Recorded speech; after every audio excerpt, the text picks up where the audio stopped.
February 8, 1943. Lublin, Poland. At 7 in the morning, when frost still clung to the barbershop windows and the cold sliced like shards of glass, Hannah Lewin pushed open the wooden door with her usual, meticulous care. There was no knocking, no hurry, only the soft whine of the hinges, that familiar sound she had heard for 18 years, ever since her father taught her how to open the shop without startling the neighbors, along with the heavy scent of shaving soap that lodged itself in every corner of the narrow space, hidden on a side street most people barely noticed.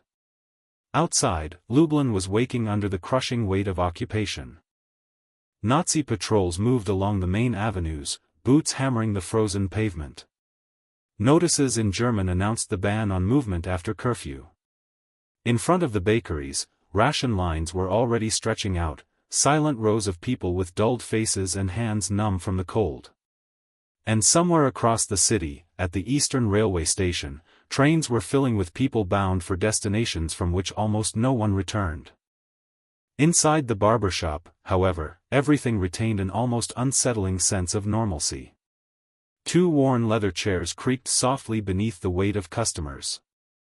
A gold-framed mirror, inherited from earlier generations, showed dark stains along the edges where the silver backing had oxidized over the years. Perfectly sharpened straight razors hung on the wall in a precise line, each bone handle polished smooth and catching the yellowish light. White towels lay stacked on dark wooden shelves, and a steady plume of steam rose from the pot where they were kept warm, forming a permanent haze that blurred the outlines of the outside world and turned the shop into a refuge where time itself seemed to pause. Elżbieta Kaczmarek was 36 years old. Her dark hair was pulled into a tight bun that never came loose, not even after 12-hour days serving clients who looked at her as if she were part of the furniture. Her hands were slender and exact, trained since childhood to handle scissors, razors, and combs with the same confidence a surgeon brings to a scalpel. Fingers that never trembled, not even when she set a blade against the throat of men who had signed death sentences for thousands. Her face revealed nothing, not fear, not hatred, not even the exhaustion that settled into her bones like ash after a fire. She was the kind of woman who vanished into any crowd, any registry, any inspection.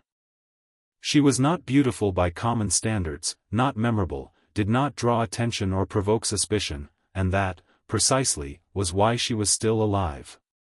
What no one knew, not even the Nazi officers who crossed her threshold every week, entrusting their necks to her hands, closing their eyes beneath the hot steam and surrendering to that vulnerability without a second thought, was that this invisibility had become the most dangerous weapon of the entire occupation. Elżbieta was not a fighter. She had not trained in clandestine camps. She carried no explosives under her apron, no pistols hidden in secret drawers. She did not officially belong to any armed cell of the Polish resistance. Her name appeared on no Gestapo suspect lists. She had never been interrogated in the damp stone basements of headquarters, where screams dissolved into the walls. She was, on the surface, just a Jewish barber who had learned to survive by doing something the High Command never imagined, becoming invisible in order to be lethal. She had understood something military strategists take years to accept and empires grasp too late, that wars are not always won with bullets, that even the most powerful armies have blind spots the size of a barbershop, that men obsessed with absolute control are most fragile when they let their guard down for 20 minutes of routine, and that sometimes victory is built with infinite patience, precise medical knowledge, direct access to the enemy, and towels no one ever suspects. For 3 months now, high-ranking officers had begun to fall ill without any clear cause. It started with fever. Then came the violent chills that shook bodies accustomed to enduring the Russian winter without a single complaint. Then came the delirium, followed by nighttime hallucinations and shouting in German that dragged fellow officers out of their beds in the middle of the night. Military hospitals went into immediate, strict quarantine. Strategic meetings were cancelled because key officers could barely sit up. Orders began to contradict one another. Documents went unsigned. Transport started to run late. The administrative machine, which until then had functioned with the cold precision of German bureaucracy, began to slow, piece by piece, like a clock stripped of its essential gears. Fear seeped quietly into corridors where absolute certainty had once ruled. Lower-ranking officers grew suspicious of the food. They tested the water with chemicals, inspected military kitchens, interrogated local suppliers using methods that left permanent marks. They found nothing, because the source of the illness wasn't in what they ate or drank, but in the last place anyone would expect. A place they considered safe. Almost untouchable. The Gestapo searched for armed saboteurs in the nearby forests. They raided clandestine arsenals hidden in the basements of abandoned houses. They tortured suspects in the underground chambers of headquarters with methods history would rather forget. But they never looked where they should have. They never suspected a quiet woman standing behind a barber's chair, steam in her hands, sharpened steel between her fingers. Invisible. Patient. Lethal, waiting for the next customer. Between January and March of 1943, 12 high-ranking Nazi officers in Lublin fell ill. 4 died in military hospitals, delirious, shouting in German about enemies they couldn't see. The others were left so weakened they never fully regained their operational capacity. During that same period, 3 scheduled deportation transports were cancelled due to logistical failures. 2 large-scale ghetto raids were postponed indefinitely because the officers in charge were hospitalized. More than 300 Polish and Jewish people avoided a fate almost no one returned from. All because one barber understood that the enemy's trust could be turned into a death sentence. If this story affected you, support it and stay tuned for the next ones. It's a simple act, but a powerful way to keep this work alive. Tell me in the comments which city and country you're listening from. I want to know from where you're standing with those history tried to erase. To understand how an ordinary barber managed to destabilize a military structure that seemed invulnerable, we have to return to the winter of 1943 and understand what Poland was at that moment. Poland no longer existed as a nation. The name had been erased from official maps. It survived only as occupied territory, as the general government, in Nazi terminology, a space divided and administered with German bureaucratic precision by a system that had turned extermination into an industrial process as efficient as the production of tanks or ammunition. Lublin, an industrial city of nearly 80,000 people southeast of Warsaw, had been transformed into a key logistical hub of the occupation. A complex railway network operated there, linking concentration camps to armament factories. Night raids capable of emptying entire neighborhoods in a matter of hours were coordinated there. Mass deportations were organized with the same efficiency other places reserved for festivals. Public executions of dissidents were carried out in open squares, turning terror into a visible lesson. In that place, horror no longer needed to scream. It had become silent. Administrative. Efficient. Predictable. And in the middle of that perfect system, where every death had a number, every train departed on time, every order was obeyed without question, Elżbieta Kaczmarek learned something essential about human nature. Even the men who build empires of terror still need, for a few minutes, to feel normal. They also needed routines that soothed them, small gestures that restored the illusion of control. They looked for places where they could lower their guard without feeling they were betraying their position of power. They closed their eyes when they trusted someone, and in that moment, they became vulnerable. Elżbieta Kaczmarek's barbershop stood at 47 Saremskiego Street, exactly 3 blocks from the Regional Command building, where decisions were made that shaped tens of thousands of lives. It was a modest place, barely 4 meters wide and 6 deep, with 2 worn leather chairs that had once belonged to her grandfather, a gold-framed mirror stained with damp at the corners, and a narrow window facing an alley where nothing of importance ever happened. For generations, the shop had been exactly what it seemed to be, a neighborhood barbershop. A family business where men got their hair cut on Sundays, shared local gossip, and took comfort in a ritual of hot steam and sharpened blades passed down from fathers to sons. But after the occupation, the shop became something far more dangerous, a place of trust for the enemy. Oberfuhrer Karl Jess discovered it first, almost by accident, in November of 1942. He was 47 years old, born in Munich, and suffered from a nearly pathological obsession with hygiene and routine. He loathed disorder with an intensity even his subordinates found excessive by German standards. He despised improvisation, changes of plan, anything that disturbed his sense of absolute control over his surroundings. Above all, he hated relying on local services in occupied territory, where every Pole was, in his mind, a potential saboteur. And yet, after enduring 3 incompetent military barbers who left his neck irritated and his cuts poorly healed, he decided to try Elżbieta, just once, only to see whether some trace of civilization could still be found amid the Polish barbarism he so deeply despised. That first visit took place on a cold Tuesday in November. He entered with obvious suspicion, scanning the shop with the trained gaze of a man searching for hidden threats, and sat down without removing the belt that held his standard-issue Luger. Elżbieta said nothing. She asked no questions. She showed no nervousness. She simply prepared the hot towels with exact, economical movements.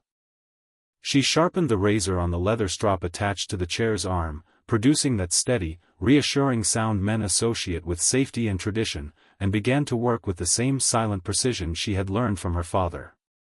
15 minutes later, when she finished, Jess studied himself in the mirror for nearly a full minute, turning his head, running his fingers over his freshly shaved neck, searching for flaws. He found none. He nodded curtly, paid the set price without argument, and left without another word. Elżbieta assumed she would never see him again. But the following Friday, at exactly 8 in the morning, Jess opened the door of the barber shop. From then on, he returned every Tuesday and every Friday at the same hour, with an obsessive punctuality only an emotionally rigid man can maintain for months without missing a single appointment. What Jess did not know, what he could never have imagined, was that this predictable routine had turned him into the perfect target. Elżbieta Kaczmarek had been born in 1907, into a working Jewish family in Lublin's Jewish quarter. Her father, Samuel Kaczmarek, had been a tailor for 40 years. Her mother, Esther, worked as a midwife and helped bring more than 200 children into the world at a time when home births were the norm. From an early age, Elżbieta learned something most people discover far too late, that survival does not depend on physical strength or heroism, but on strategic invisibility, on not drawing attention in dangerous moments, on keeping your voice low when the powerful are near, on being useful without being memorable, on existing at the margins where almost no one ever stops to look. When the Nazis occupied Poland in September 1939, that quiet skill shifted from being useful to becoming a condition for staying alive. Elżbieta Kaczmarek was not deported to the ghettos in the first months because her barbershop was officially registered as a necessary service for the local administration. German officers needed regular haircuts. They needed to shave to maintain the discipline and image they valued so highly, and they preferred to do it in a clean, orderly, discreet place, somewhere they wouldn't have to mix with enlisted men or endure military barbershops, where the work was rushed and careless. Elżbieta offered exactly that, a silent refuge where they could close their eyes, relax beneath the hot steam, listen to the rhythmic sound of the razor against the leather strap, and forget for 20 minutes that they were in enemy territory. A space where they could feel civilized, even as they signed orders that sent thousands of people to their deaths. But Elżbieta never forgot for a single second. She listened to everything. She watched every gesture.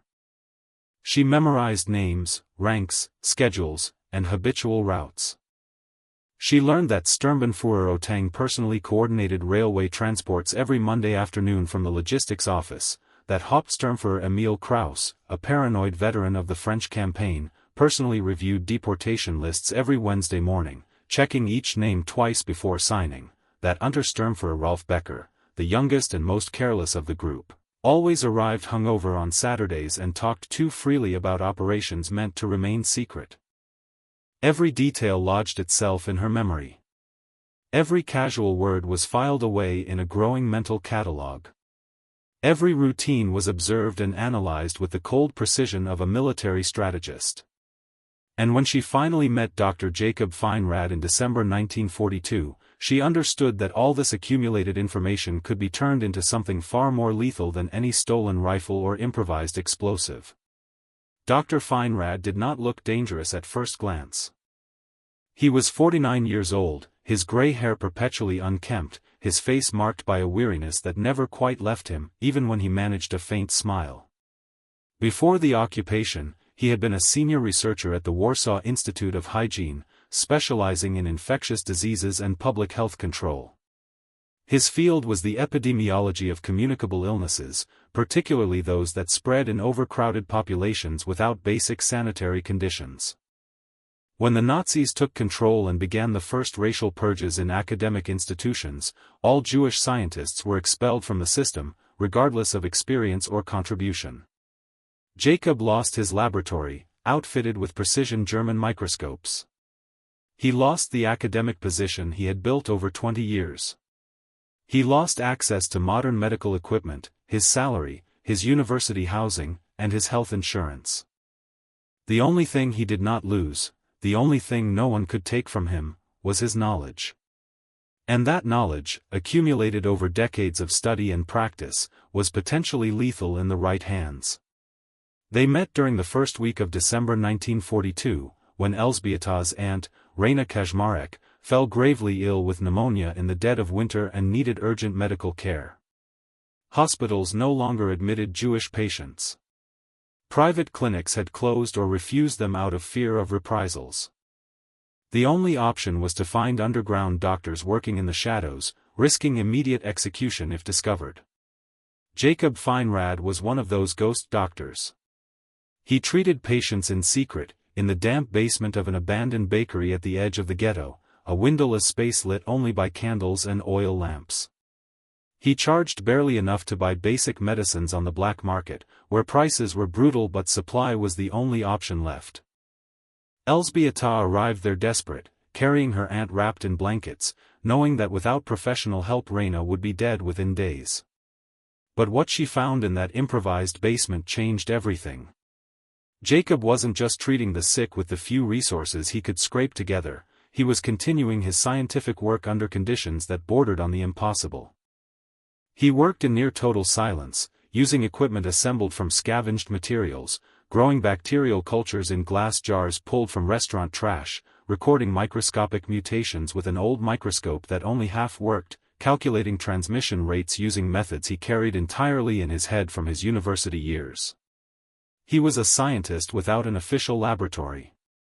A researcher without institutional backing or funding. An academic expelled from the very civilization he had helped build. And yet his mind remained razor-sharp. He still understood things about disease that very few people in the world truly grasped. After treating Raina Kaczmarek with antibiotics purchased at obscene prices on the black market, Elżbieta lingered, watching the rows of jars filled with bacterial cultures lining the makeshift shelves. She saw how Jacob labeled each one with the date, the bacterial strain, the rate of growth. She noticed the almost obsessive care with which he handled the containers, using rusted metal tongs and boiled rags in place of sterile gloves he could no longer obtain. And then, quietly but without hesitation, she asked the question that would alter their lives forever. Is it possible to use that knowledge against them? Jacob slowly lifted his gaze from the jars and studied her for nearly a full minute in silence, weighing whether she was serious or merely speaking from desperation. In Elżbieta's eyes he saw something unmistakable, a cold resolve, a complete absence of doubt, the kind of certainty only possessed by someone who has already decided to cross whatever line is necessary. He nodded once. "It is possible," he said, his voice tired but steady. "But once you cross that line, there is no return, ethical, legal, or moral. You will become the same kind of person who uses biological weapons against civilians, and you will carry that weight until the day you die." Elżbieta did not hesitate for a second. "I crossed those lines long ago," she replied, in the same neutral tone she used in the barbershop. "Every day I stay alive while others die, I cross one. Every time I shave a man who signs death warrants before breakfast, I cross another. I only need you to teach me how to do it without leaving a trace. Jacob closed his eyes briefly and took a slow breath. When he opened them again, something had shifted, an acceptance, the resignation of someone who understands the inevitable. Then we'll need time, specific materials, and a great deal of patience. A great deal. The plan they developed over the following 5 weeks was so elegant in its simplicity that it was almost impossible to detect without sophisticated laboratory equipment the Gestapo simply did not have in Lublin. It was based on epidemic typhus, an ancient disease, the historic scourge of marching armies and overcrowded prisons. The bacterium Rickettsia prowazekii had killed more soldiers throughout human history than countless battles combined. Jacob knew exactly how to cultivate it under controlled conditions, how to keep it viable outside the human body long enough, and how to transfer it using methods that appeared entirely harmless. And Elżbieta had direct, regular, predictable access to the men whose weakening would cause the greatest strategic damage. The method was brutally effective precisely because of its simplicity. The hot towels Elżbieta used at the end of each shaving ritual would be pre-treated with a diluted solution containing live typhus bacteria, calibrated to a precise concentration. The razor, sharpened to a microscopic edge, would inevitably produce tiny, invisible abrasions on the client's skin. Cut so small they didn't bleed. So insignificant no one noticed them. And when the hot, damp towel was pressed firmly against those imperceptible wounds for the customary 30 seconds of the procedure, the bacteria would pass directly into the bloodstream, without the client feeling anything at all out of the ordinary. There would be no immediate pain. No suspicious swelling. No warning signs. Only comforting steam, a familiar gentle pressure, and the psychological calm of a routine repeated dozens of times without incident. 3 days later, a mild fever would appear. 5 days after that, the fever would clearly intensify. A week in, delirium and hallucinations would set in. And 2 weeks later, depending on the physical constitution of the infected man and his access to medical care, some would die, while others would be left so weakened they would never again be fit for positions requiring clear judgment under pressure. And most important from a strategic standpoint, the bacterium would spread naturally. An infected officer would return to shared barracks, eat and drink with his colleagues in the mess hall, and the contagion would ripple outward like waves in a pond, weakening the chain of command without anyone ever being able to identify a precise geographic origin. It was an invisible weapon. No detectable chemical trace. No conscious witnesses. No way to trace the initial point of infection. And without advanced epidemiological equipment, non-existent in an occupied city, it was almost impossible to reconstruct what was happening. But Jacob had been absolutely clear from the very first planning session. This is not defensive medicine, he had said, his voice dry, stripped of emotion. It is not self-defense in any legal or ethical sense. It is premeditated, controlled, calculated killing, carried out with scientific method, but it is still the murder of people who cannot defend themselves from the attack. Elżbieta met his gaze without blinking. They kill thousands every day with the same coldness, she replied, using lists, forms, and stamps, and no one calls them murderers. They call them administrators. Logistics officers. Transport coordinators. As if sending people to gas chambers were the same as organizing train schedules. Jacob did not answer right away. He lowered his head, studied his hands stained with chemicals, and continued working in silence, because he knew she was right, and because he also knew that truth did not make what they were planning any less terrible. The first contaminated towel was used on January 12, 1943. A gray Tuesday, with temperatures dropping to 10 degrees below zero. The designated client was Hauptsturmführer Emil Kraus, a decorated 44-year-old veteran of the French campaign who had been transferred to Poland for administrative reasons he never explained. He was deeply paranoid by nature and by experience. He always arrived early. He always inspected the shop before sitting down, checking behind curtains, opening drawers to make sure they hid no weapons, keeping his right hand close to the pistol on his belt. He distrusted everything and everyone on principle. But even he, after months of regular visits without a single incident, had begun to relax, slowly, almost against his will. Elżbieta prepared everything with the precision of a surgeon before a delicate operation. She heated the towels in the steam pot to the exact temperature she knew Kraus preferred. She sharpened the razor on the leather strop until the edge gleamed like a mirror under the light. She applied the shaving soap in slow, circular motions, building a thick lather. And when the shave was finished, flawless, without errors or visible cuts, she took one of the special towels, discreetly marked with a small green thread sewn into the lower left corner, invisible to anyone who didn't know what to look for, and pressed it firmly against Kraus's freshly shaved face. He closed his eyes automatically and sighed, with something close to pleasure, allowing himself that brief moment of physical relief that only moist heat can provide after cold steel has passed over skin. He felt nothing out of the ordinary. 5 days later, on Friday, January 17, Kraus did not appear at the barbershop for his usual appointment.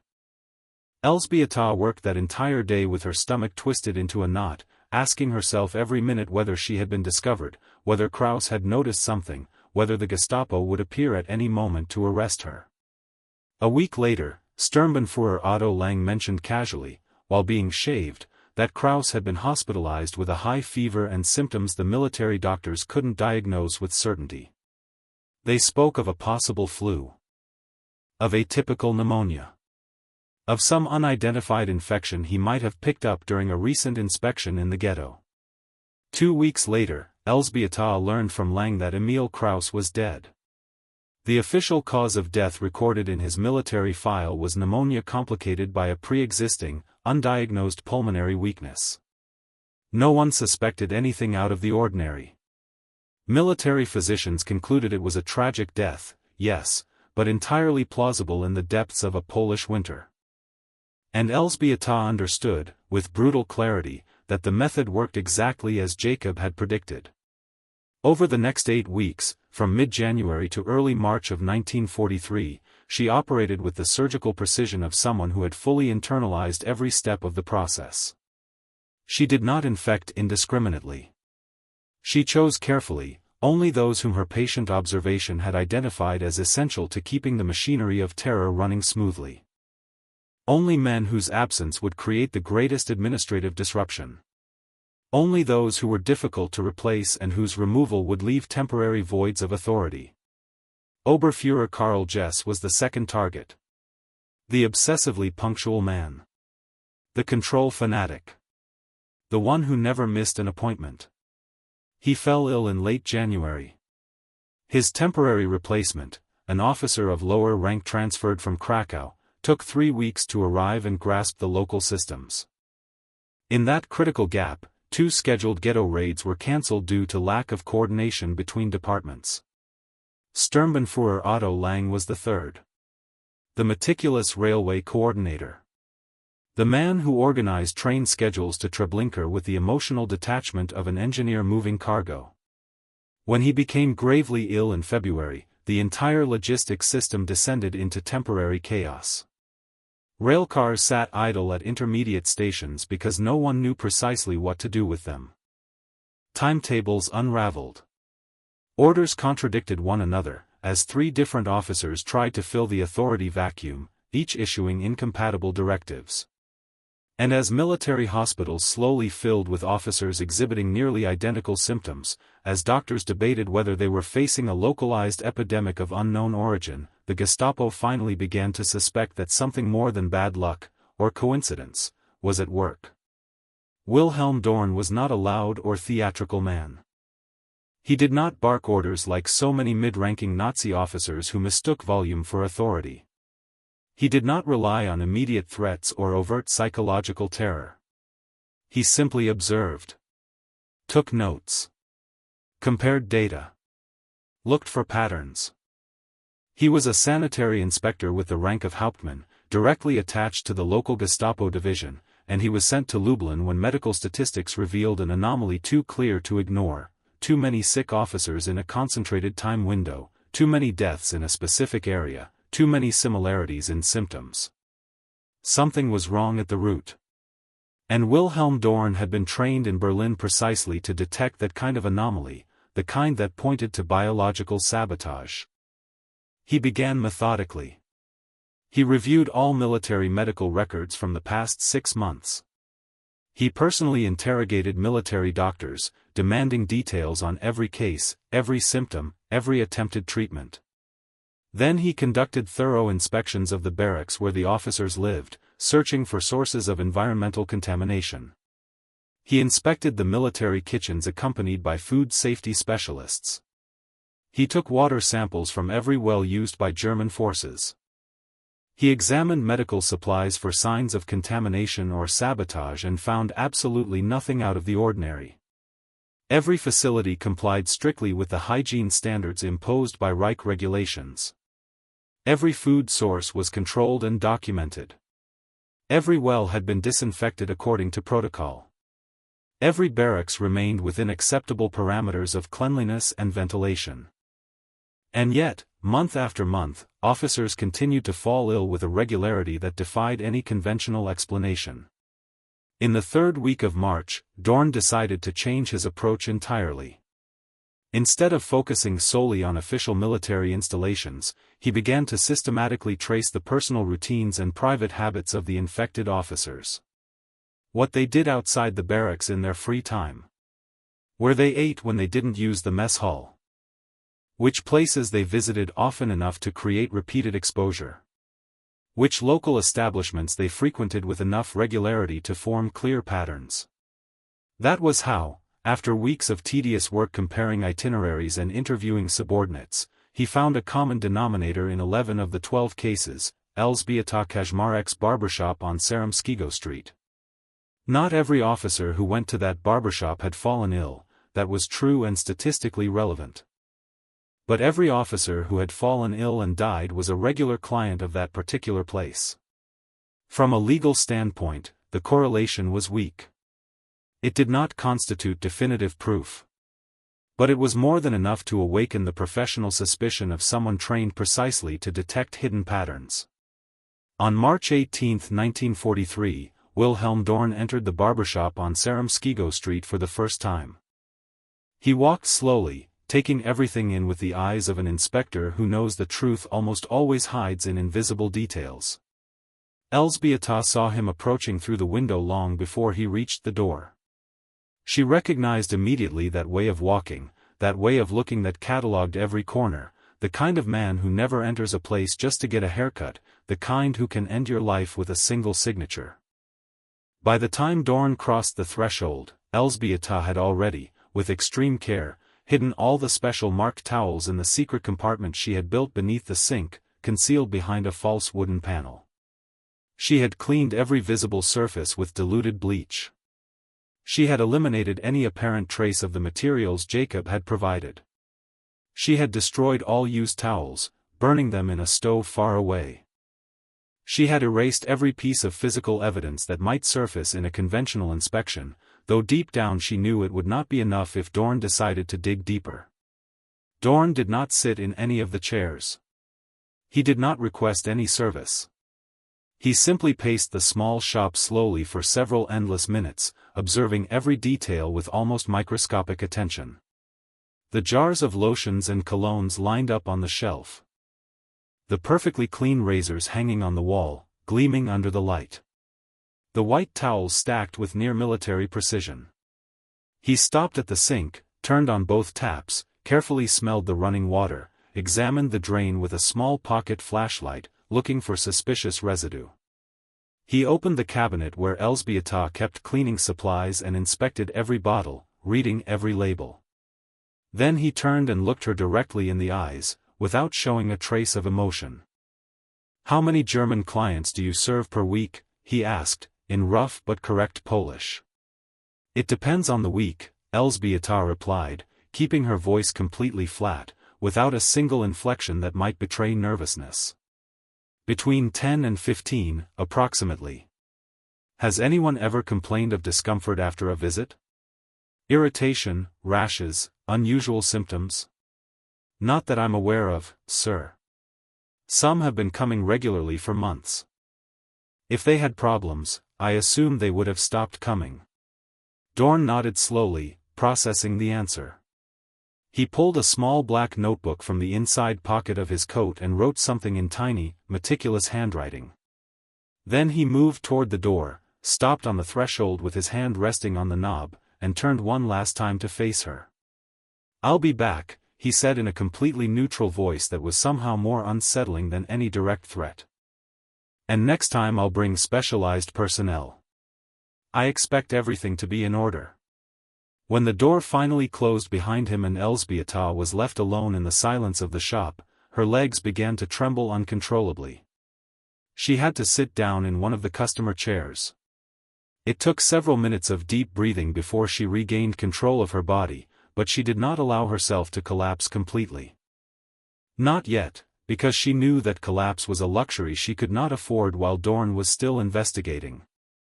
That same night, after closing the barbershop and walking through dark streets while avoiding patrols, Elzbieta went straight to the basement where Jacob Feinrad worked. "They've found us," she said bluntly, without greetings or further explanation. Jacob looked up from the jars he was working on. His expression barely changed, as if he had been expecting this moment from the beginning. "How much time do you think we have?" "I don't know. Days. Maybe less, if he decides to move faster. He has reasons to suspect, but no proof yet." "Not yet." Jacob closed his eyes and took a deep breath, like someone finally accepting the inevitable. Then he nodded with resignation. "Then it's over." It was enough. Destroy anything that could link you to this. The marked towels. The empty jars. Anything you've kept that an expert could analyze. Then disappear. Stay away from the barbershop. Get false papers if you can. Leave Lublin. "And you?" Elzbieta asked, even though she already knew the answer. "I'm already dead," Jacob replied with a calm that froze the blood. "From the moment I agreed to do this. From the moment I crossed the line between medicine and murder. But you still have options. You can still vanish into anonymity if you act quickly. You can still survive." Elzbieta slowly shook her head. "I didn't come this far to hide like a criminal just when we finally started causing real damage." "Then you will die," Jacob said with brutal honesty. "Dorn is not stupid. And when the Gestapo decides someone is guilty, evidence stops mattering. They will torture you until you confess to things you never even did. And everything we achieved will mean nothing if you're captured and publicly executed."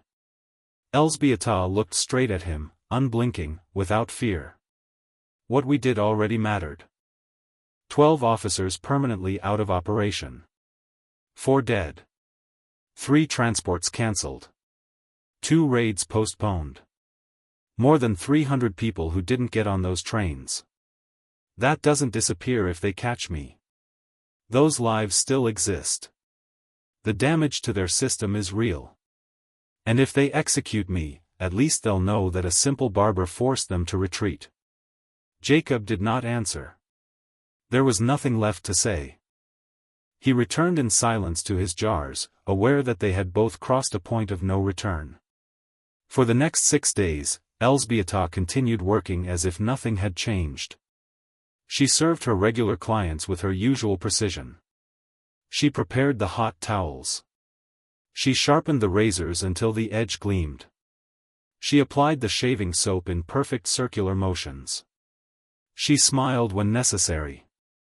Kept conversation to a minimum. Maintained the routine flawlessly, but she no longer used any contaminated towels. All of them had been destroyed. The operation was officially over. On March 27, 1943, Wilhelm Dorn returned to the barbershop. This time, he was not alone. He arrived accompanied by 2 Gestapo agents in gray uniforms and 2 military doctors carrying equipment cases. They examined every centimeter of the shop for nearly 3 hours. They confiscated all the towels for laboratory analysis. Inspected the water and sewage systems. Took samples of the shaving soap. They photographed every corner of the shop. They interrogated Elżbieta for 90 minutes, about her cleaning methods, her suppliers, her clients, her daily routines. They found absolutely nothing incriminating, because she had destroyed everything methodically, every jar that could have held bacterial residue, every marked towel, any physical trace that might connect the barbershop to the deaths.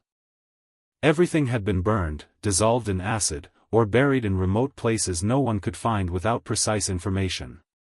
Wilhelm Dorn knew it. Elżbieta knew it too.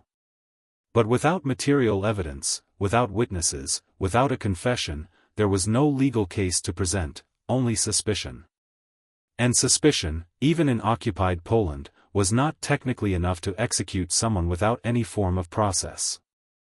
"I'll be watching you," Dorn said before leaving, standing in the doorway with 2 Gestapo agents flanking him.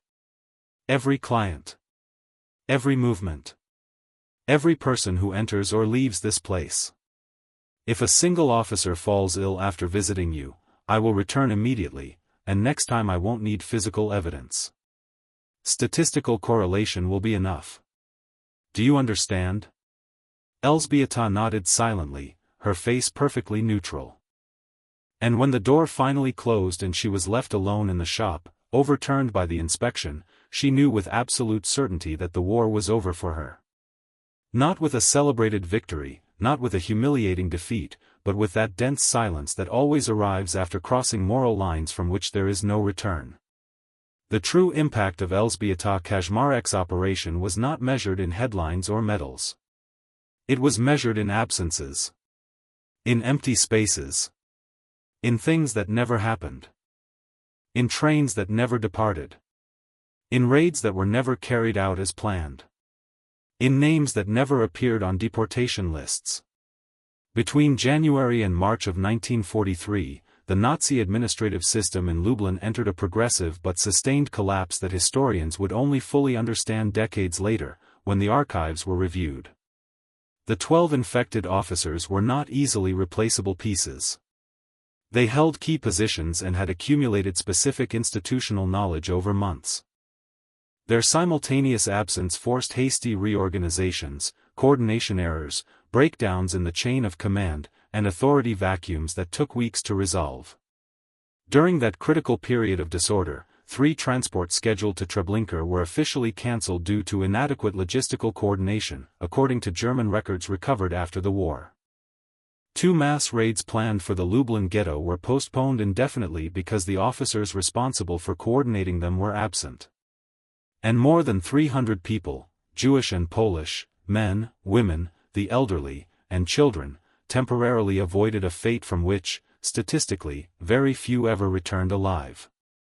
There was no official recognition from any government. No medals.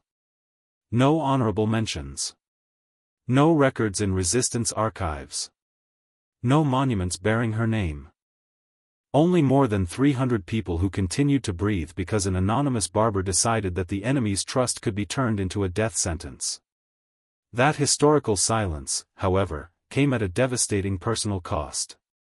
After Wilhelm Dorn's final visit, Elżbieta closed the barbershop permanently, officially for sanitary reasons recommended by the occupation authorities. In reality, because she knew with absolute clarity that remaining open meant immediate execution the moment Dorn found the slightest pretext. Dorn never stopped watching her. For months, plainclothes agents discreetly followed her every movement through the streets of Lublin. They monitored her scant correspondence. They repeatedly interrogated neighbors about her habits and visitors. They obsessively searched for any link to underground resistance networks, but found nothing, because there was nothing to find. Elżbieta had worked, essentially, alone. Only she and Jacob Feinrad knew the full truth of the operation, and Jacob would never speak. In May of 1943, Dr. Feinrad was finally arrested during a nighttime raid on the basement where he treated clandestine patients. It wasn't for the plan with the contaminated towels, the Gestapo never managed to conclusively link him to that, but for the simple crime of practicing medicine without authorization in occupied territory, while being Jewish and therefore legally excluded from any profession. He was deported to Auschwitz-Birkenau on June 3, 1943, in a transport of 100 people.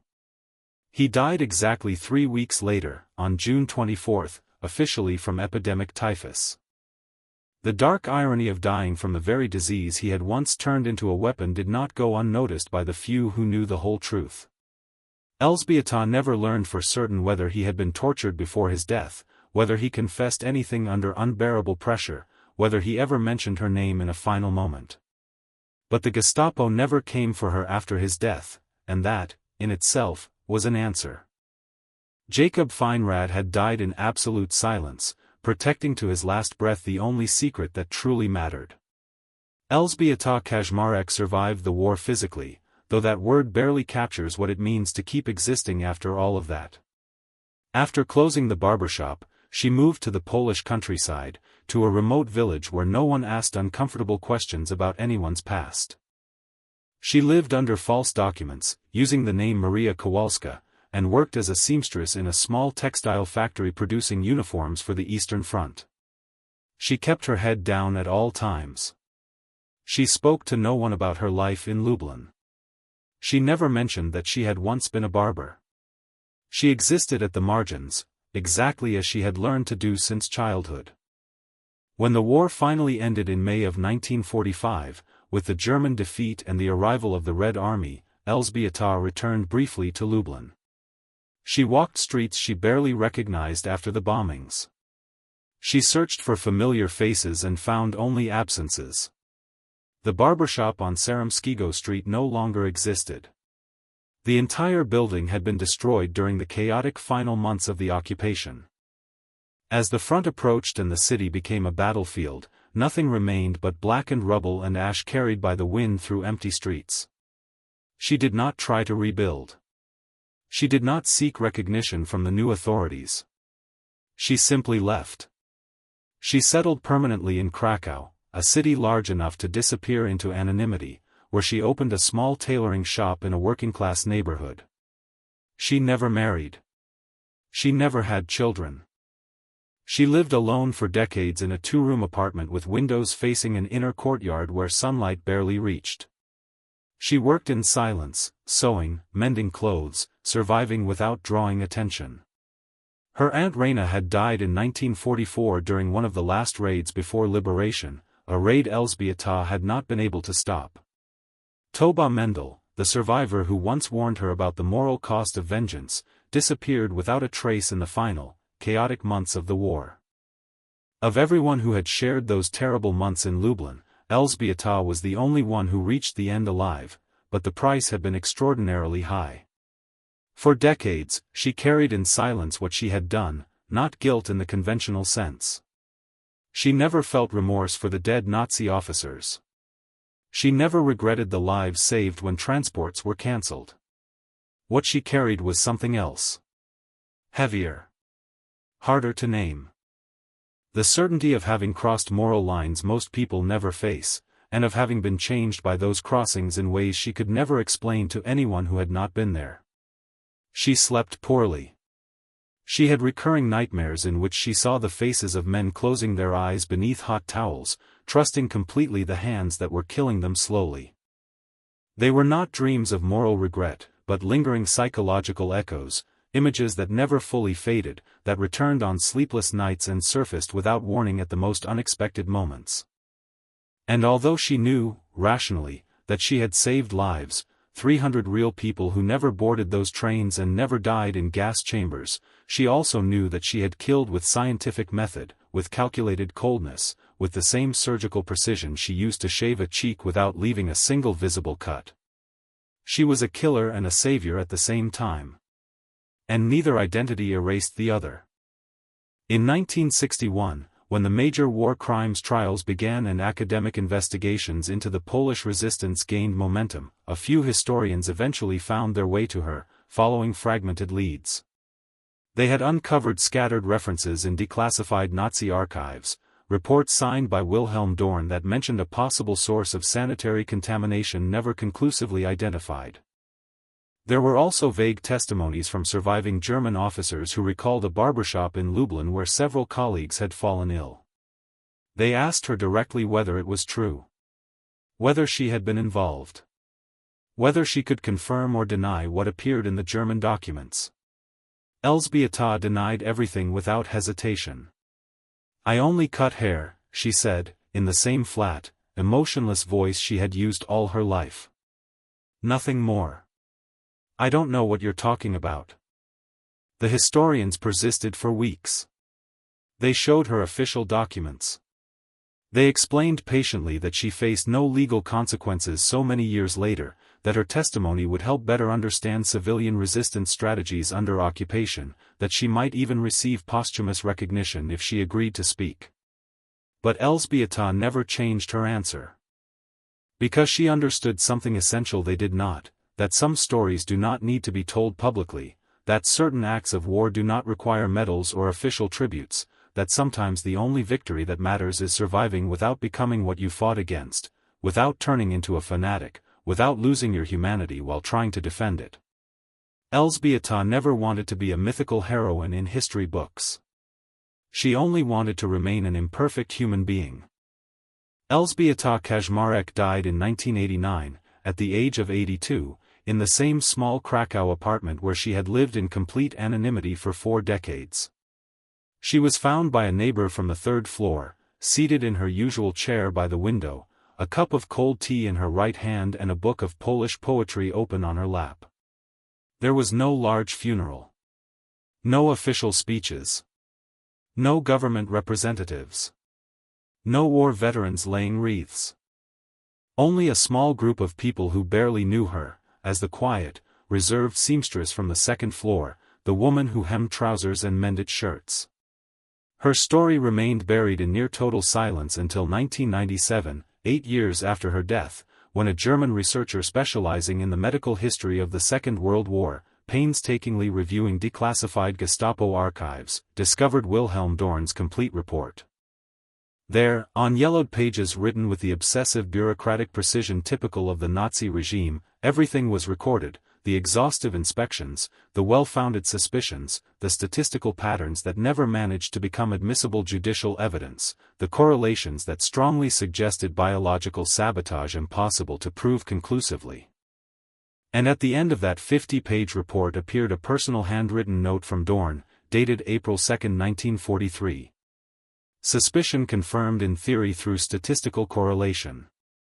Impossible to demonstrate in practice due to absence of physical evidence. Primary subject too careful to leave analyzable traces. Operation likely terminated permanently. Continued surveillance recommended indefinitely.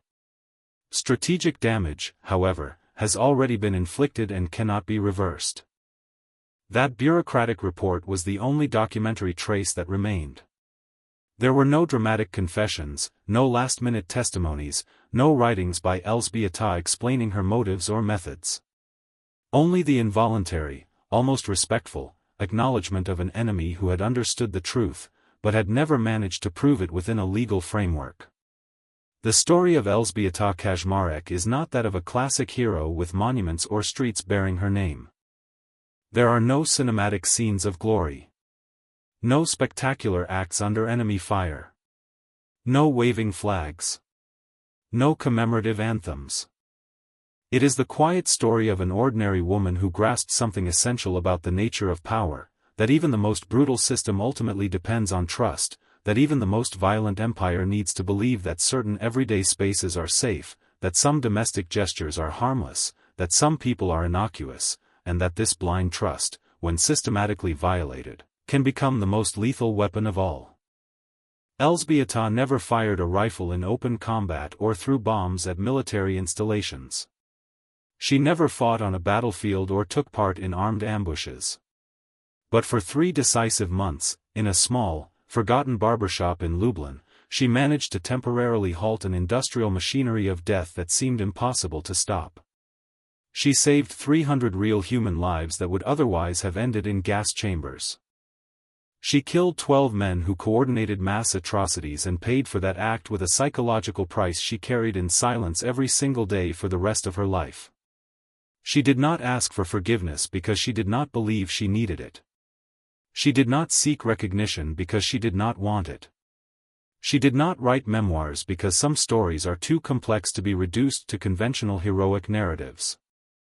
She simply stayed alive, sewing clothes, working in silence, remembering without speaking, because there are wars that do not end with treaties or public surrenders. They end in the private memory of those who fought them, in the invisible weight of moral decisions that cannot be undone, in the enduring certainty that sometimes survival means carrying forever what allowed you not to die. And Elżbieta carried that weight to the very last day, to the final breath. Alone.